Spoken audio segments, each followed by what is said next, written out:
So Titans Season 1 has now officially launched on Netflix and has brought the first series from the new DC streaming service international thanks to Netflix, and we have now been able to experience the first season of this new show where we are exploring the well-known DC Comics team-up, the Teen Titans. First little thing to mention, this review is going up on both my DC TV channel and also my film and TV channel, so, you know, if you're a viewer of either or if you're a viewer of both and you're wondering if something's a bit off with this, that's why. I'm just kind of filming this video on my film set, but this is going up on my DC channel as well, so just in case you're wondering what's going on there, that's it. It's going up on both because I want to review this for both of my channels, so just clearing that up.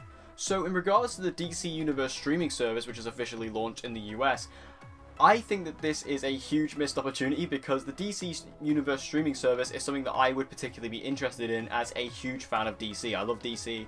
You know, like I say, I have a whole channel dedicated to DC. You can see my DC Funko collection behind me along this wall. I love DC, and I think that this streaming service only being available in the US is a massive missed opportunity. I feel like a lot of people around the world would be very interested in this streaming service, including myself, and we can't have it. So we have to wait a few more weeks for these shows to be distributed internationally to Netflix, which is why I'm only bringing you this review now, is because I finished it officially on Netflix, and although I, enjoy Netflix, I like it a lot, I think I could do with the benefits of the other streaming services. But anyway, away with all that, let's talk about Titans Season 1.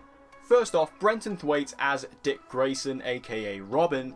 I loved this role. I thought this was really good. I remember when they cast Brenton Thwaites, and I thought that was a perfect bit of casting because he was the best part, and in my opinion, the only good part of Pirates of the Caribbean 5. I think he was the only good part of it. So when he was cast as Robin, I thought that was great. And he's really good in this. Although it's not exactly a comics accurate representation of Dick Grayson, I really liked his way of doing it because this is a very dark show. This is a very gritty show, and in terms of that, they've taken Robin and made him a very dark character, the Dick Grayson version of Robin. Obviously, there are dark versions of Robin. Jason Todd, who is also in this show, Damian Wayne is another dark version of Robin, but the Dick Grayson version is typically the light and fun Robin.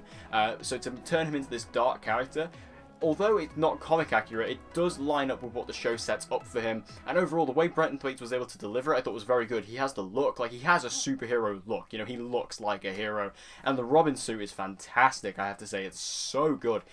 I have to say, the costumes overall in this show I don't think are great, but Robin's suit is fantastic. It looks like movie level. It's a really good looking costume, and overall the performance for Robin and Brenton Thwaites as Dick Grayson, I loved it. Then we have Anna Diop as Starfire, who I feel like Starfire got a bit of a short end of the stick here. I mean, Starfire kind of has a typical superhero movie trope where essentially she's lost her memory. She doesn't know what she's doing. She just shows up and nobody knows who she is. She doesn't know who she is. She doesn't know what her mission is.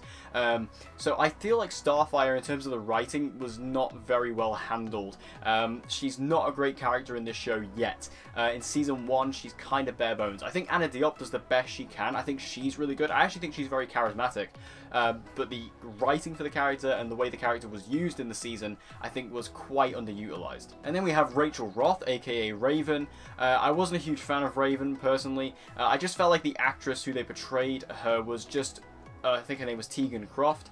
She personally was just not strong enough to carry this role, and I don't like saying things like that because she is quite a young actress as well. She is pretty much a child actor, but I feel like because the show and this season is so central to Raven, she's such a central part of it, you needed someone a lot more stronger to be able to carry that role, and I don't think she did that personally. I feel like she comes across a bit bratty, a bit whiny, and again, not strong enough in the acting department to actually pull this role off, which comes across very disappointing when you realise how central of a figure Raven is to the whole season. And then finally we have Ryan Potter as Beast Boy. This is a very interesting situation given the fact that Ryan Potter was pushing so heavily to play Robin in the DCEU. He really wanted to play Tim Drake, and now he's in the same show as Robin, but he gets to play Beast Boy instead of Robin.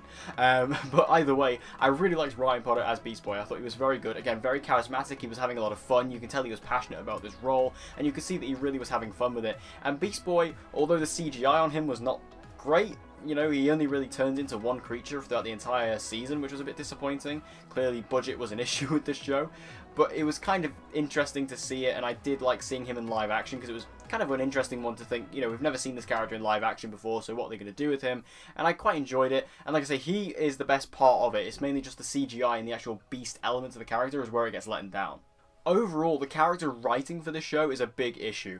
I feel like the writing for all of the different characters, although I think Robin does alright and Beast Boy does okay, but that's mainly because Beast Boy is not a massive part of this show, honestly.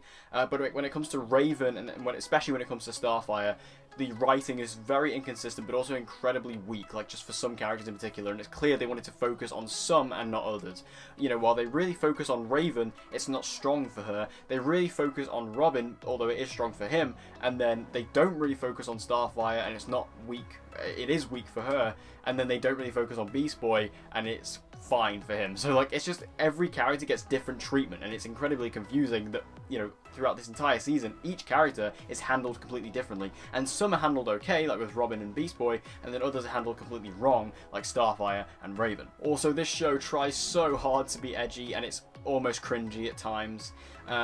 You know, we kind of got this vibe from the first trailer when we had the infamous "fuck Batman" line from Robin, and that line is completely squandered in the actual episode as well. It's completely irrelevant, but I feel like the tone of the show is so off, and it comes across, although I'm perfectly happy with them going for the dark tone. I don't have a problem with that.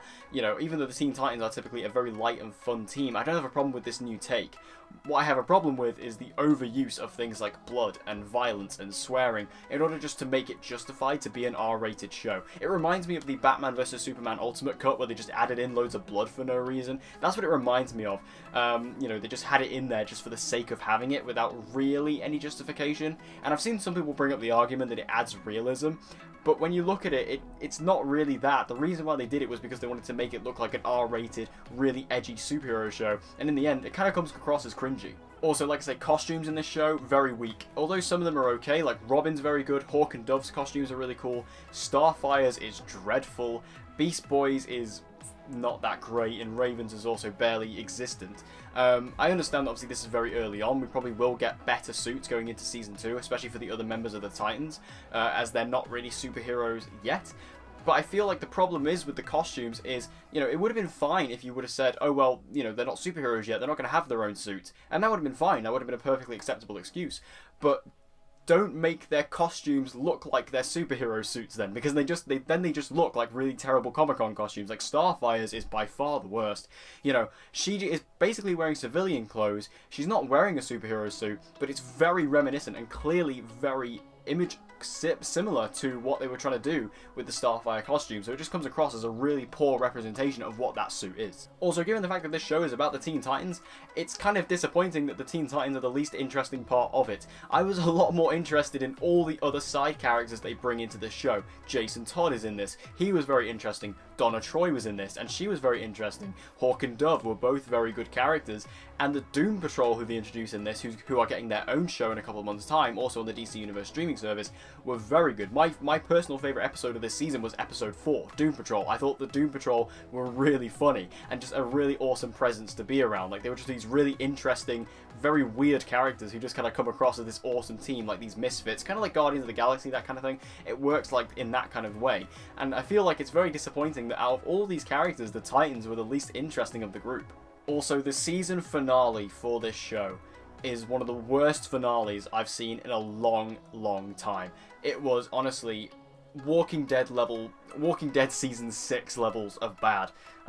You know, they tease up this big thing of Robin versus Batman. It's going to happen. You're going to see Batman. And you kind of see Batman, and then at the end, it's revealed that the entire thing was a vision. It's dreadful. I hated the finale. I thought it was awful. And it doesn't wrap up anything. It doesn't wrap up any of the storylines, the season storyline, and what's even more infuriating is that the showrunners and writers have actually come out and said that the Season 2 premiere was actually originally intended to be the Season 1 finale. So it's so obvious that they're just like missing an episode. And it's just ridiculous. And the fact that they had this massive idea to do this big finale with Batman versus Robin and don't follow through with it, it just comes across as really lazy. Overall, I don't want to sound like I'm coming across too negative about Titans, because in the end, I did enjoy watching Titans. Like, this show wasn't a chore to watch. Like I say, I actually went into every episode very excited to watch it, and in the end, you know, looking back, I enjoyed the show. I just think there's some really glaring negatives about it that are holding it back from being as good as it can be. I do believe this show has the potential to be this fantastic superhero series along the same levels as something like Daredevil or Arrow. I feel like it has the levels to be something like that, but at the moment it just has these really glaring flaws that are holding that back. going into season 2, I really hope that the show is able just to give a better writing to all the different characters and make the Titans themselves a lot more interesting, and really focus on that and really just dive deep into these characters, and maybe just add in another member. Like, we know we're getting Cyborg on Doom Patrol, maybe he could come over at some point, or maybe add in Wally West, you know, Kid Flash or Roy Harper, you know, bring in like a new member to actually spice up the team a little bit and make sure that they get the writing required to make it better, because like I say, this show has massive amounts of potential and I enjoyed season 1. It just could have been so much better. So have you guys seen Titans? If you have, make sure you let me know all your thoughts about it in the comment section down below. Did you like it? Did you hate it? Let's have a conversation about Titans in the comment section down below. And as always guys, if you want to see more movie reviews and TV reviews from me, be sure to subscribe to both this channel and also DC Central. And I hope to see you guys again in my next video.